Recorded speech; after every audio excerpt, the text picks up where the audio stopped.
अगर कल को मेरा रेप होता है और मेरा रेप करने वाला हो सकता है कि मैं उससे प्रेम करती थी, वो मेरा बहुत निजी मामला है। लेकिन अगर वो भी कल को आकर मेरे साथ रेप करता है तो वो भी एक केस है, वो भी एक जुल्म है, वो भी एक अन्याय है जो हुआ है। लड़ाई दोहरी है। ये लड़ाई दलित महिला की तो है, पर उससे पहले एक महिला की है, क्योंकि जो वो लड़की थी वो दलित होने के साथ साथ एक महिला भी थी। देखिए, मैं इस घटनाक्रम को इस तरीके से देखती हूँ कि मैं अगर उस परिवार की होती, मेरे परिवार के एक सदस्य का रेप हुआ और उनको सही मेडिकल जांच समय पर ठीक प्रकार से नहीं दी गई और एक दिन मुझे ऐसा पता चलता है कि वो उनका डेथ हो गया, और जब उनका डेथ हो गया तो उनको वापस लाया गया और मुझे उनसे मिलने भी नहीं दिया गया। मैं इस जो केस को उस प्रकार से खुद देख रही हूँ और मैं समझने की कोशिश कर रही हूँ कि अगर मैं उस परिवार में होती तो मुझे कितनी चोट पहुँचती।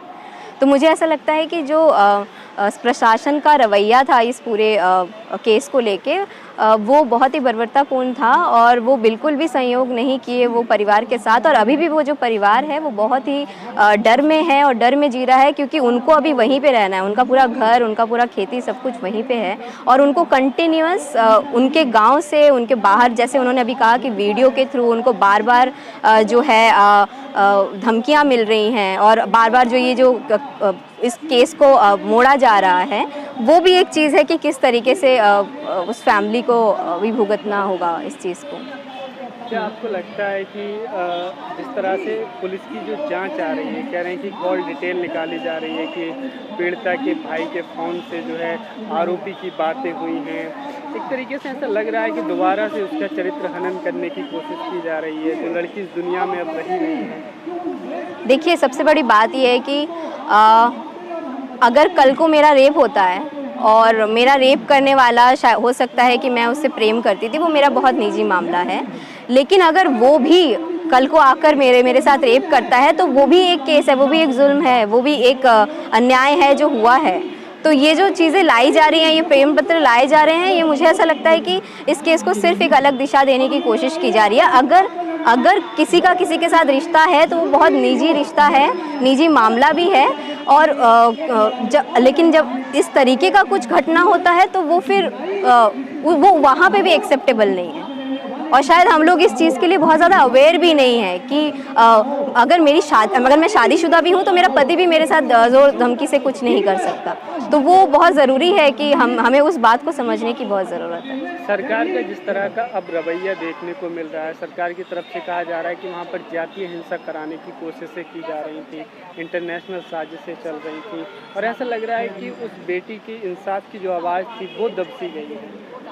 जैसे मैं आपको बोल रही हूँ, जो बहुमत में होते हैं उनकी आवाज़ बहुत तेज़ होती है। तो जब मैं आपको ये कह रही हूँ कि उस गांव में एक ही परिवार है, तो आप ये समझिए बात को कि फिर जो वहाँ के ज़्यादातर लोग हैं, जो बहुमत में लोग हैं, वो इस चीज़ को और ज़्यादा फैलाने की कोशिश कर रहे हैं और इस केस को एक अलग मोड़ देने की कोशिश कर रहे हैं ताकि इनको न्याय मिलने में देरी हो। इस केस को और ज़्यादा कमज़ोर किया जा रहा है इस तरीके का वक्तव्य देकर। जिस तरह आपने पंचायत शब्द का इस्तेमाल किया, तो मैं कहूँगी सारी पंचायतें पितृसत्तात्मक होती हैं, और जहाँ पितृसत्तात्मक समाज होता है वहाँ महिलाओं की तो कोई आवाज़ नहीं होती।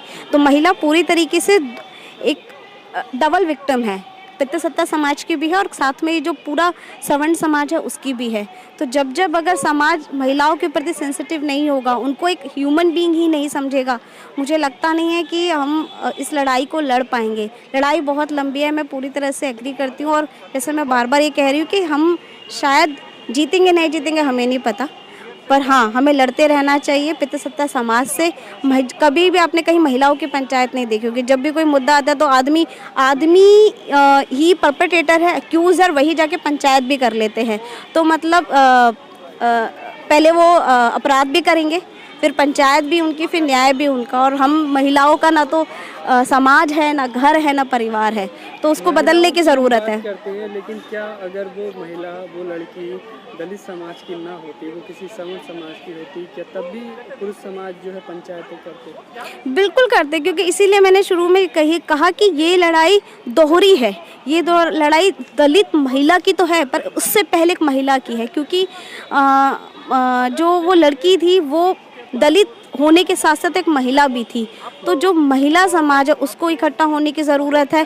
फिर जो दलित महिलाएं हैं उनको एक साथ आने की ज़रूरत है, क्योंकि कहीं ना कहीं जो महिलाएं हैं उनका भी आपस में एक जो भेदभाव होता है, जिस तरीके से उनका जो डिस्क्रिमिनेशन होता है, और फिर वो वहाँ पे जाकर डबल विक्टिम होती है, क्योंकि पहले वो घर में एक महिला के नाते शोषित होती हैं, पर जैसे ही वो घर के बाहर देहरी पे कदम रखती हैं, कुएं में जाती हैं, मंदिर में जाती हैं, फिर वो डबल विक्टिम होती हैं। तो उनके पास तो उस तरह की अपॉर्चुनिटी भी नहीं है, उस तरह के मौके भी नहीं है।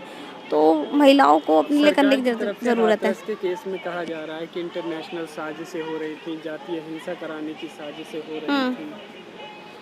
तो पर मुझे नहीं लगता कि कोई इंटरनेशनल लेवल पे एक केस को यहाँ पे सरकार गिराने के लिए कर रहा होगा। तो फिर हमें सारे ही केसों को ढंग से देखना चाहिए, पढ़ना चाहिए कि फिर निर्भया का केस किसकी वजह से हुआ, बदायूं का केस किसकी वजह से हुआ, मनीषा का केस किसकी वजह से हुआ।